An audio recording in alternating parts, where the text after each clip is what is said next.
அனைவருக்கும் மாலை நேர வணக்கம். இன்னைக்கு தேதி 27 திங்கட்கிழமை 2026 ஏப்ரல் மாதம்.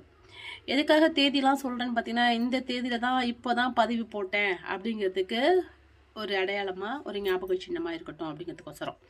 ஓகே, வாங்க நிகழ்ச்சிக்குள்ளே போகலாம். என்ன நிகழ்ச்சி அப்படின்னு பார்த்தீங்கன்னா, லோக் அதாலத் அப்படிங்கிறது என்ன அப்படின்னு என்கிட்ட ஒருத்தவங்க கேட்டாங்க. நான் வழக்கறிஞர் மகாலட்சுமி, லால்குடி. சரிங்களா? இந்த பற்றின புரிதல் யாருக்குமே இல்லாமல் இருக்குது. அதை பற்றின சில விவரங்களை எனக்கு தெரிஞ்சு நான் படித்து தெரிஞ்ச சட்டத்தை உங்கள்கிட்ட நான் ஷேர் பண்ணுறேன். எனக்கு ஒரு பெருமிதம் இருக்கு. ஸோ அதன் அடிப்படையில் இதை நான் கொண்டு வந்திருக்கேன். சரிங்களா? அதை முதல்ல புரிஞ்சுக்கோங்க.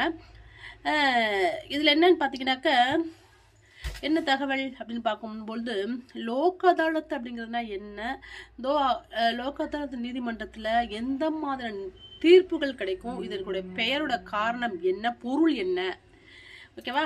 நிறைய பேர் கேள்விப்பட்டிருப்போம், நீதிமன்றத்தில் வழக்கு இருக்குன்னா உங்களுடைய வழக்கை லோக் அதாலத் நீதிமன்றத்தில் மாற்றம் செய்யணும், அங்க நீங்க சமாதானம் பேசி உங்களுடைய வழக்கை தீர்த்து கொள்ளுங்கள் அப்படின்னு சில நேரங்கள்ல சமாதானம் ஆகக்கூடிய வழக்குகளை அங்க அனுப்பி வைப்பாங்க.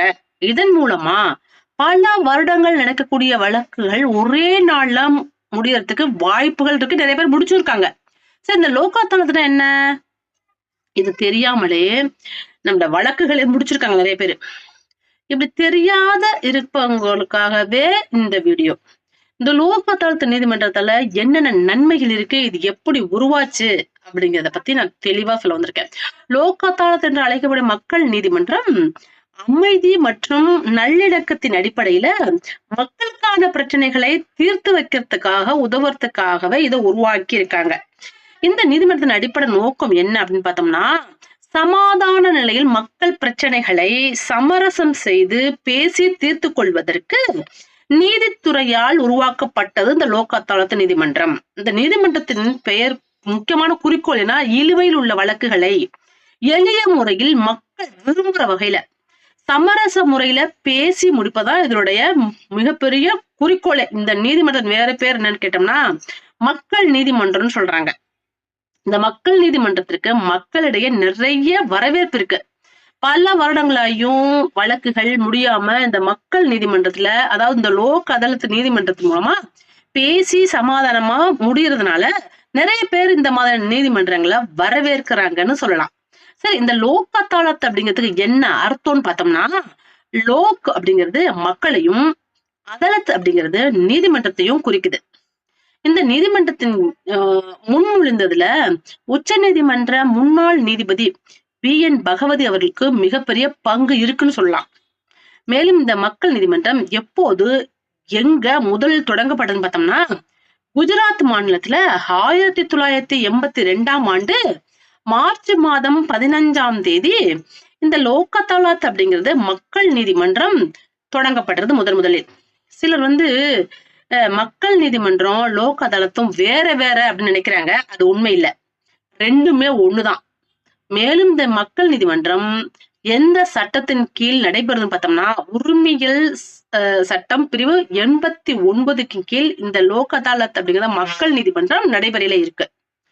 சரி, இதன் செயல்முறை எப்படி இருக்குன்னு பார்த்தோம்னா, நீதித்துறையால் உருவாக்கப்பட்ட சட்ட பணிகள் ஆணையர் குழு 19 பிரிவு பிரகாரம் மக்கள் நீதிமன்றம் அமர்வு 3 பேர் கொண்ட அமர்வாக செயல்படுத்தி வருது. இந்த 3 பேர் அமர்வு அப்படி எப்படின்னு பார்த்தா, அந்த 3 பேர் கொண்ட அமர்வுல இருக்கிற ஒருத்தர் ஓய்வு பெற்ற நீதிபதியா இருப்பாரு.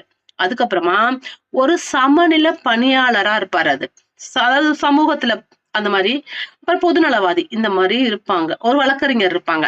அந்த வழக்கறிஞர் அந்த வழக்குங்க சம்மந்தம் இல்லாத ஒரு வழக்குகா இருக்க வேண்டும், எந்த சம்மந்தமும் இருக்கக்கூடாது. 3 பேர் கொண்ட அமரர் அதுல விசாரணை செய்து ஒரு சமரச தீர்ப்பை கொடுப்பாங்க. இப்படி சமரச தீர்ப்பை நீங்க பெற்றுக்கொண்டால் மேல்முறையீடு செய்யலான்னு கேட்டா, மக்கள் நீதிமன்றத்துல ஒரு தீர்ப்பு கிடைக்கல, அதற்கு மேல்முறையீடு கிடையவே கிடையாது. எப்போதுமே லோக் அதாலத்துல ஒரு தீர்ப்பை பெறுறீங்கன்னா அது உங்களுக்கு ஏற்றதான்னு யோசிச்சு அதுக்கப்புறம் தான் நீங்க அந்த தீர்ப்பை பெறணும். ஏன்னா அந்த தீர்ப்பை பெற்ற பிறகு மேல்முறையீடு வழக்கு போட முடியாது. மக்கள் நீதிமன்றத்துல ஒரு தீர்ப்பு கிடைக்குதுன்னா அதற்கு மேல்முறையீடு கிடையாது. இத முதல்ல தெளிவா புரிஞ்சுக்கங்க.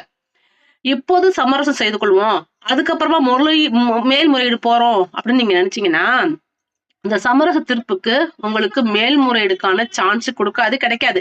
இது எதுக்காகனா, சமரசம் அப்படிங்கிறத 2 பேரும் பேசி சமரசமா அந்த வழக்கு அதோட முடிஞ்சிருச்சு அப்படிங்கிறத காட்டுது. ஓகேவா? உண்மையாவே பல வருடங்கள் நடக்கக்கூடிய வழக்கு ஒரு நாள்லயே முடிஞ்சு போயிரும்.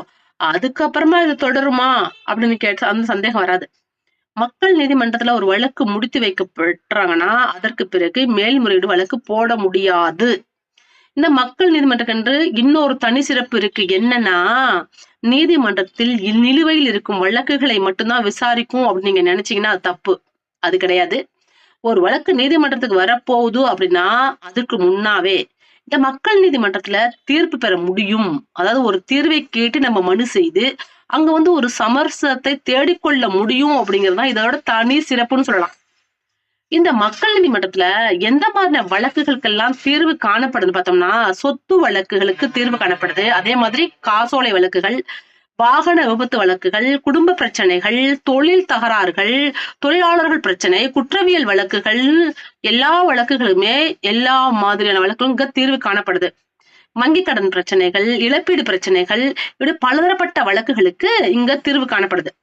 யாரெல்லாம் உங்களோட வழக்குகள்ல சமாதானத்தை ஏற்படுத்தும் நீங்க நினைக்கிறீங்களோ அவங்க மனு செய்து உங்களோட வழக்குகளை இந்த மக்கள் நீதிமன்றம் விசாரணை செய்து உங்களுக்கான ஒரு சமரச தீர்ப்பை இந்த எந்த விதமான இதுவும் இல்லாம உங்களுக்கு அழகா பண்ணி கொடுப்பாங்க. லோக் அதாலத்னா என்ன, இது எந்த விதமான வழக்கில் விசாரிக்கப்படுது, இந்த லோக் அதாலத் அப்படிங்கிற மக்கள் நீதிமன்றத்தை பத்தி உங்களுக்கு நான் ரொம்ப தெளிவா சொல்லியிருக்கேன். இதுல உங்களுக்கு புரியல அப்படின்னா ஒரு தடவைக்கு 2 தடவை இந்த வீடியோவை பார்த்தீங்கன்னாவே புரியும்னு கேட்டுக்கொண்டு, நான் வழக்குரைஞர் மகாலட்சுமி, MA BL. நன்றி.